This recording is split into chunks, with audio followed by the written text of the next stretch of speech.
Welcome, everyone, to the Just Economy podcast. I'm your host, Cornell Cruz Jr., Executive Director of the Community Reinvestment Alliance of Florida. Community Reinvestment Alliance of Florida is a statewide organization. What we do is ensure that the banks reinvest into the community per the Community Reinvestment Act of 1977. We are a statewide membership organization serving all the counties in Florida, connecting nonprofits, the government, the community at large, and the financial institutions to make a better community. We have a great guest today, and we'll get to him in a second, but a couple of things I want to talk about. One is we will never stop thanking you so much for participating in the Nonprofit Capacity Building Project grants. We're about to announce soon. I know everybody's anxious, but we will be announcing by early next week. The review committee needed a little bit more time to review the grants, so we will be announcing awardees next week. I'm also in talks with several financial institutions to secure more funding for that particular project, so keep your fingers crossed, and we look forward to serving you soon. And then October 8th, we have the Bankers Roundtable. Bankers Roundtable will be held October 8th, 10:30 through 12:30 p.m. at the Betty T. Ferguson Center in Miami Gardens. For those of you who don't know, if you know where Hard Rock Stadium is, Betty T. Ferguson is catacornered from Hard Rock Stadium, directly across the street there. So we look forward to having you there. The Bankers Roundtable, we're going to have a person, I guess, who's going to come in and talk about funding in these particular times and how the banks can invest more. And then I'm going to hold a roundtable with four organizations, various size of banks that we're going to talk about the Community Reinvestment Act. We're going to be talking about budgeting for community reinvestment and how they can invest in your nonprofits. And then we're also going to talk about the whole landscape of building a relationship with the banks. If you remember a couple of years ago, we actually had a training on how to date a bank. So we're going to talk about that as well and how to build those relationships with the banks. So you can go to them for your needs, especially when it comes to sponsorships and investing in your different programs. So look forward to that. That will be October 8th at the Betty T. Ferguson Center. So look forward to seeing you there. It's going to be a very interesting conversation. And so today we are having a guest that's going to talk to us about the legal side. You know, we've tried to encourage, we try to bring on all the nonprofits and organizations that service the nonprofits onto this podcast to let you know what's going on in the community and ways that you can also get services in the community, not just our communities at large, but the nonprofits as well. But we're going to bring on a guest today. We're bringing on Jeffrey Hittleman, Esquire, supervising attorney and senior legal advisor for Coast to Coast Legal Aid of South Florida. He's going to come on. We're going to talk to him about some interesting services that they provide to the community at large that a lot of you may not know about. So we look forward to talking to him, and welcome, Jeffrey. Thank you so much for having me. I always ask, I'm always interested in people's history first. So how did you get here? I know you went to law school, obviously, but how did you get here and want to provide service in the nonprofit sector? Everyone has a story, right? Exactly. I've learned that doing this. Everyone has a story. I was born and raised in Broward County. Lived my whole life in Broward County. Broward's home. It's my community. I feel very connected to Broward. I was in college at the University of Florida. Gators just got beat. Football, still enjoying the basketball championship. I hear you. I'm in college at the University of Florida, and I come back home for the summer and start volunteering at Legal Aid. And one of our first cases is a mom on the brink of eviction. She was a single mom. She had 4 kids, and she was about to be evicted for something they were claiming one of her kids did. She was scared. She didn't know what to do. She was asking us, am I going to be homeless? Where are my kids going to have to switch schools? One of the kids was sick and was getting treatment at a hospital nearby. And we were able to investigate, work on her case, and actually stop her from being evicted and get the eviction case dismissed. Oh, that's great. That was a great feeling. It turned out it wasn't her kid that did it. We were able to show it was a different kid in the neighborhood. And by using all those tools and skills that we could build, we stopped her from being evicted. And after that, I realized this is where I want to be. That's the cool thing, is when you figure out, you know, you get into something and you go, okay, this is where I'm supposed to be, and that's I'm glad that you were shown that, and it was shown pretty early, I take it, right? Yep. And so after providing that help and seeing how you could help someone like that, it just made you go, okay, I could be one of those high-priced attorneys down in Brickell or somewhere like downtown Fort Lauderdale, but the people need you. Exactly. A lawyer for people. And, you know, at Coast to Coast Legal Aid, I always think every day we get a chance to help people. A lot of times help people with the biggest problem that they're having in their life. To me, that's the coolest thing you can do with a law degree. Get the chance to help people. I love that. I love that, and thank you so much for doing that. You know, there's always some other things that not better, but bigger things that you could do. But helping someone, especially those who don't feel like anybody cares about them, or doesn't feel like they can be helped without having to shell out all their money, but helping them in a situation like that has got to feel incredible. I mean, simply incredible. And we're glad that it made you give you a passion to help us in the nonprofit world. We really, really appreciate it. So let's talk a little bit about Coast to Coast Legal. Tell us a little bit about your mission. Yes, our mission at Coast to Coast Legal Aid is to provide equal access to justice for underserved communities through high quality, innovative, free civil legal aid. Okay, I love the equal access to justice, because we all know that though justice is blind, it's not necessarily equal. So equal access to that. And how do you go about doing that? Yeah, so we think justice shouldn't be a luxury, right? It shouldn't be, like you just said, it shouldn't be based on your bank account.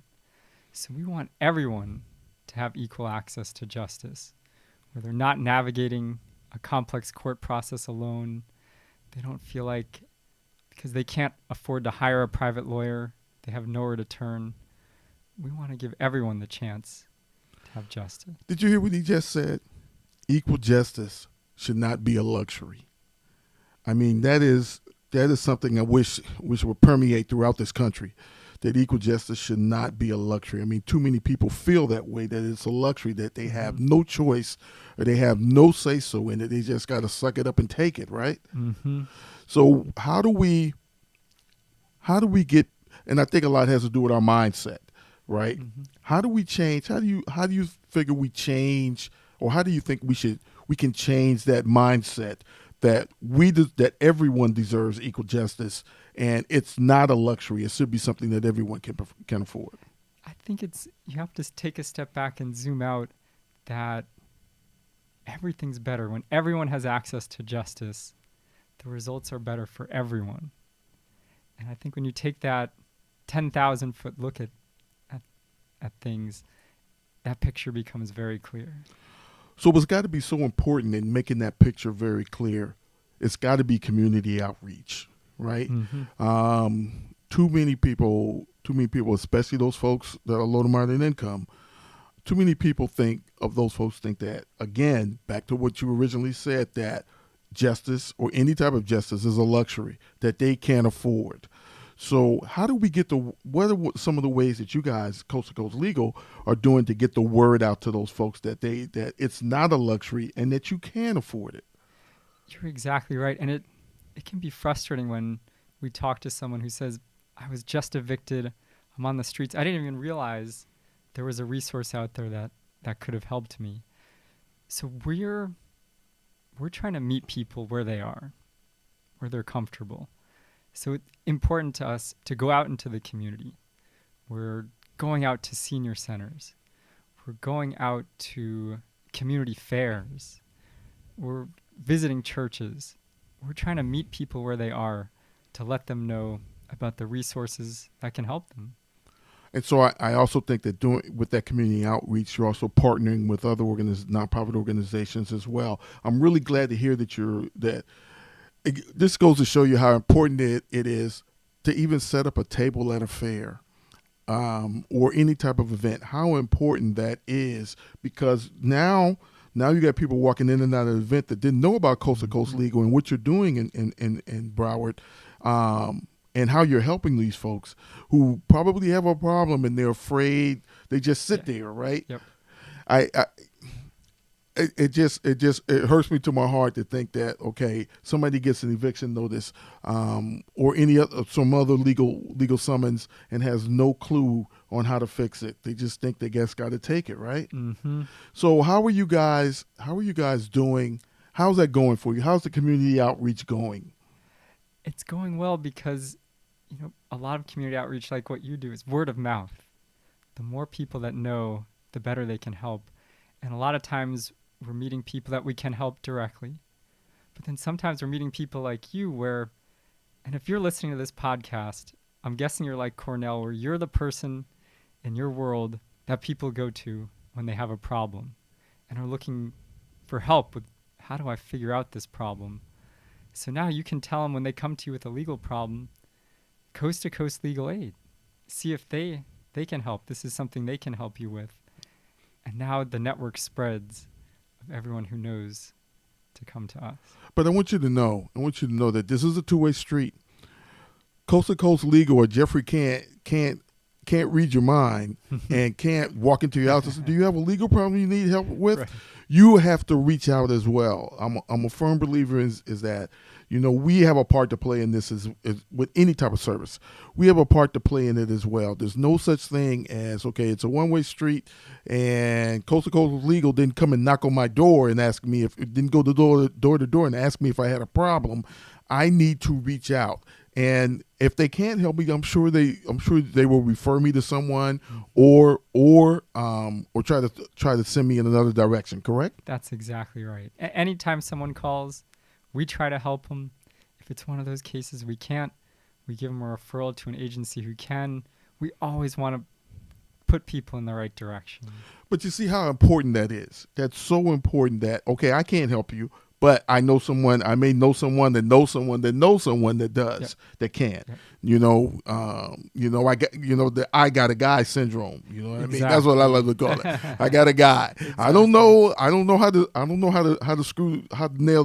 put the nail in the wall, but I got a guy who has a hammer and knows how to use it. Right. Yep. So I think I want for our audience to really understand how important it is that one, Coast to Coast Legal Aid is here to help. Two, that they will always try to refer you, or always, if they can't help you, they're not just going to say, okay, we can't help you, and send you out the door, right? That's exactly right. And that's not what we want. We want as organizations, especially as the network, the nonprofit network, is if you come to someone in the network with a problem in a nonprofit, if they can't handle it, they're able to send it to someone.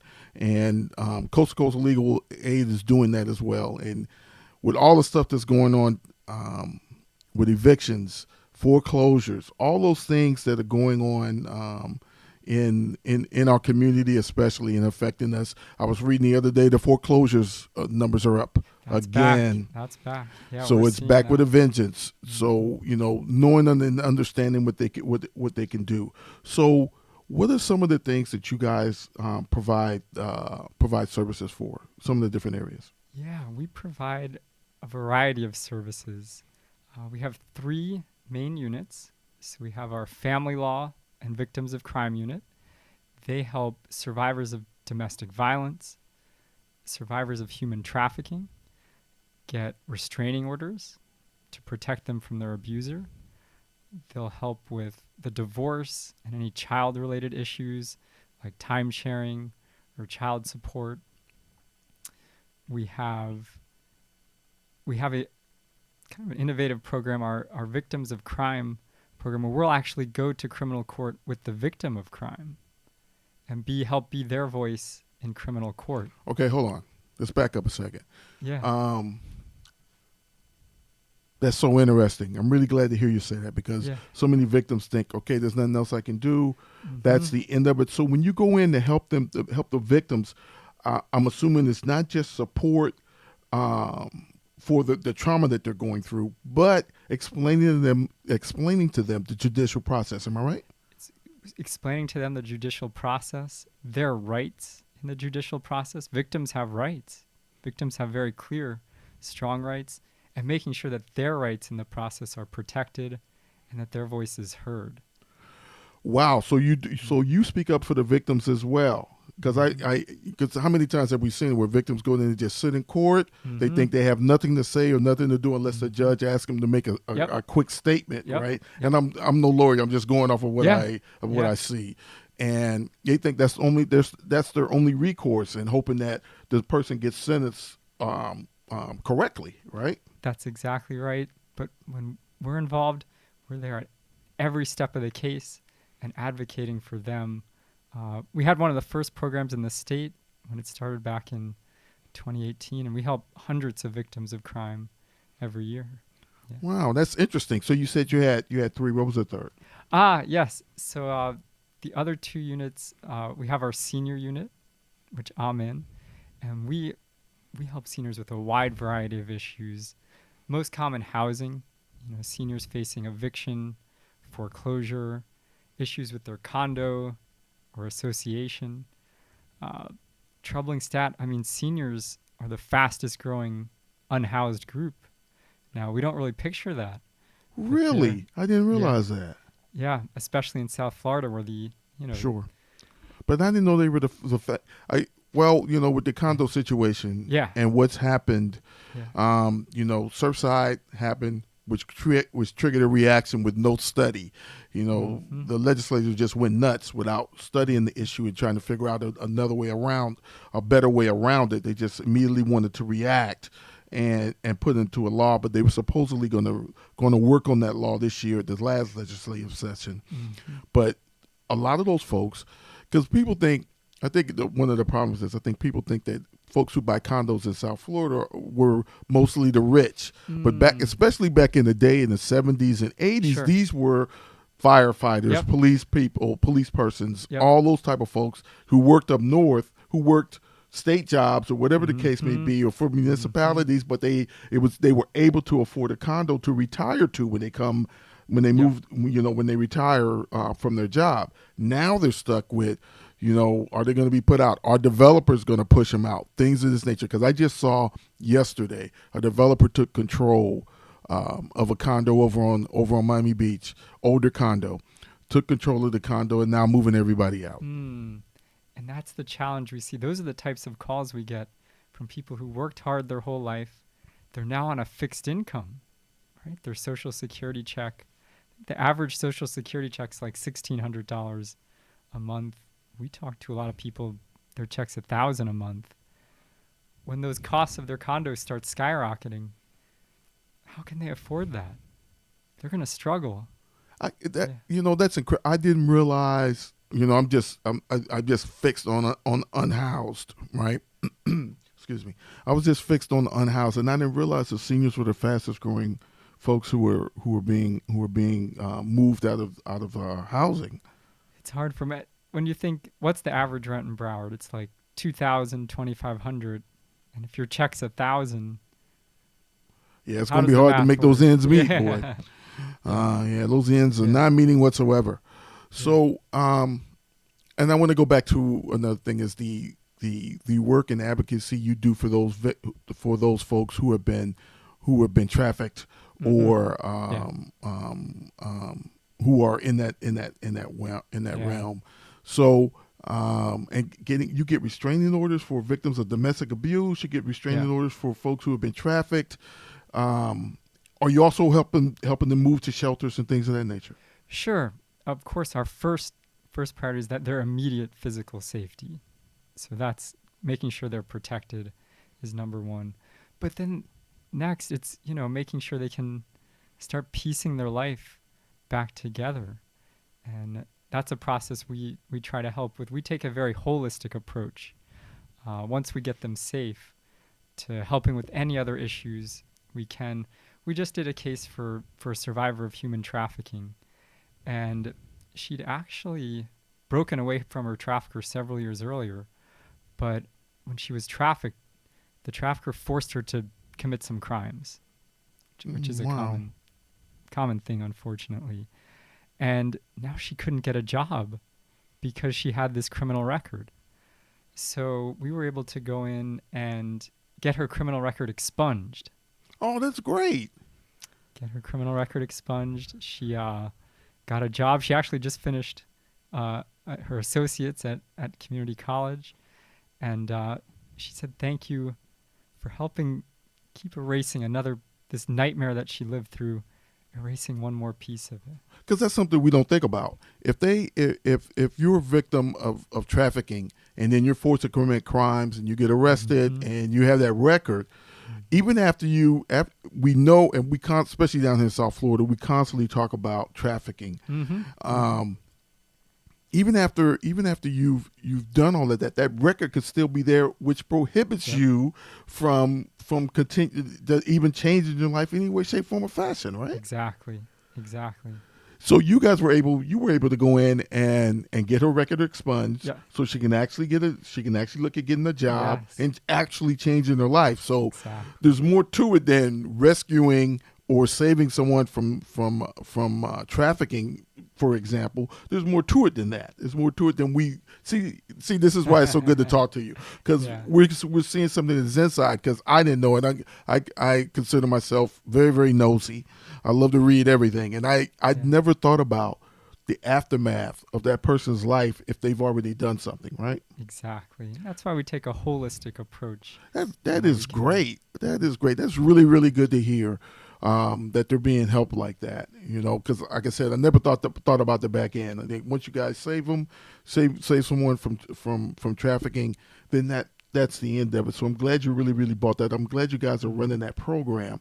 How long has that program been in existence? That's, again, part of our mission is being innovative. So that was another program we started in 2019, and we've been building it since then. Okay, you said the key word, one of the words I love most in the English language. Innovation, because we can't keep attacking a problem the same way we did. We just can't.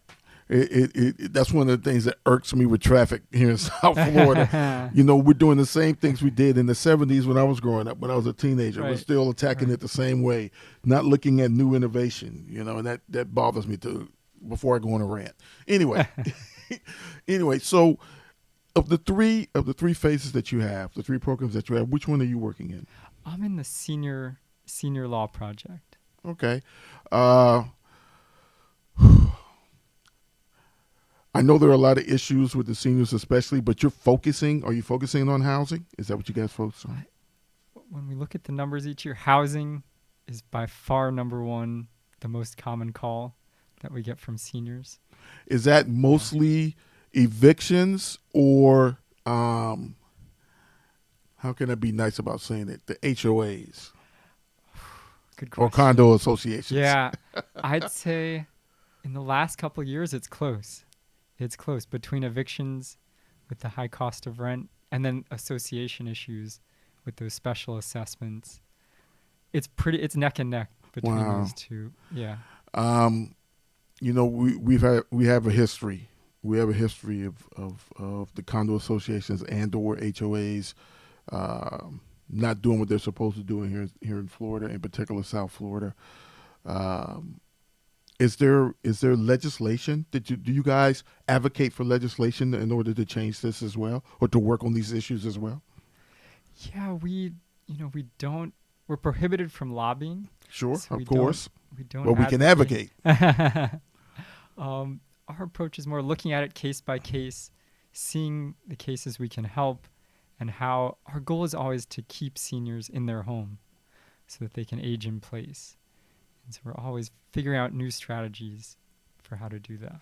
Yeah, we're doing that across. Everybody's trying to do that across the affordable housing or housing board. Period.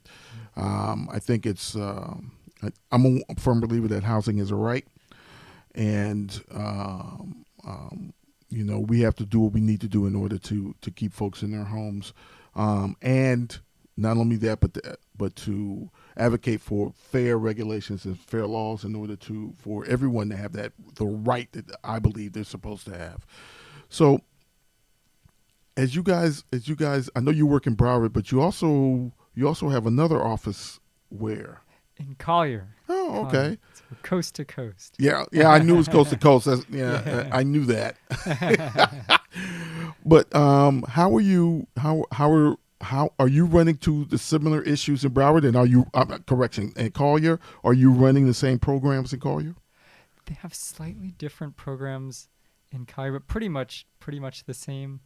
And that's the interesting thing. We see the top priority issues are also the same. Housing and those types of things are just universal in South Florida. Yeah, you run into the same things. Mm-hmm. All right, we're going to take a break and we'll be right back.